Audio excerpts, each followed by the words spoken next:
మాత్రం ముందు యథావిధిగా అనుసంధానం చేసుకొని దాని విశేషం తెలుసుకునే ప్రయత్నం చేద్దాం. பொங்கல் புதக்கடை தோட்டத்துவாவையல் செங்கல் வாயிருந்த ஆம்பல் வாய் கொம்பினான் செங்கல் பொடி கூரை வெல்வந்த வந்தவர் தங்கள் கோயில் செங்கல்வான் போகின்றார் எங்களே முன்னம் திருப்புவான் வாய்வேயம் நங்காயிந்திராய் நாதாய் ராமுடையாள் శంకర శంకరమే తొందర కయ్యల్ పంకజ కన్నాలై పాడేలోరెంబాయ్. ఈరోజు ఆశ్రమంలో గోదాదేవి ఒక చెలికెత్తను ఒక స్నేహితురాన్ని నిద్రలేవే ప్రయత్నం చేస్తుంది. దానిలో ఏమంటుంది? పొంగల్ పుజక్కట్టు వాయు అంటే నీ దారి ఇంటికి వచ్చే దారిలో బావుల్లో కమలాలు వికసించి ఉన్నాయి. కమలాలు వికసించి ఉన్నాయి వాయు రోజుల్లో అంటే ఉదయమైనట్టుగా ఒక ప్రమాణం. తర్వాత ఇంకో ప్రమాణం ఏం చెప్తున్నారు? స్వాములు తెల్ల బట్టలు ధరించి ఆలయం యొక్క తలుపులు తీసే ప్రయత్నం చేసేందుకు వాళ్ళు వెళ్తున్నారు. అది ఇంకొక ప్రమాణం. తెల్లారింది అంటే ఉట్టి వెళ్ళారు కదా, ఆ దేవదేవుడిని స్మరణ చేసుకుంటూ వెళ్తున్నారు. ఏ దేవదేవుడిని స్మరణ చేస్తున్నారు?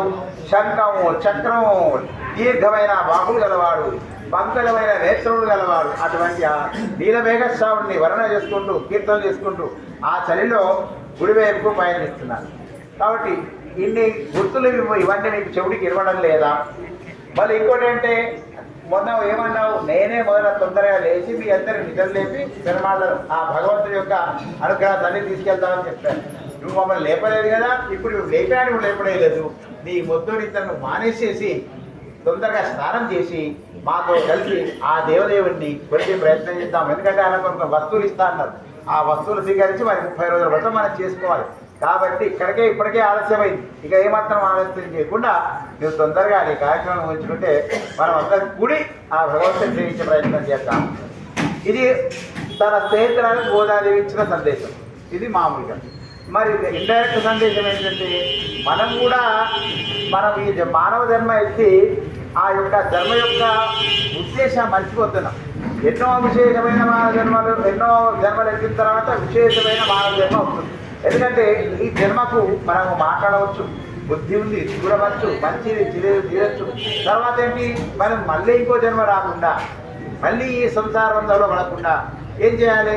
ఒక ఆచారం ద్వారా భగవంతుని చేరి భగవంతుడు ఉండి నిరంతరం ఆయనలోనే సవాస చేస్తూ ఈ రూపంలో ఉండవలసిన మన భోగాలను అనుభవిస్తూ అంతలో ఆ స్వామిని చేరుకోవాలి.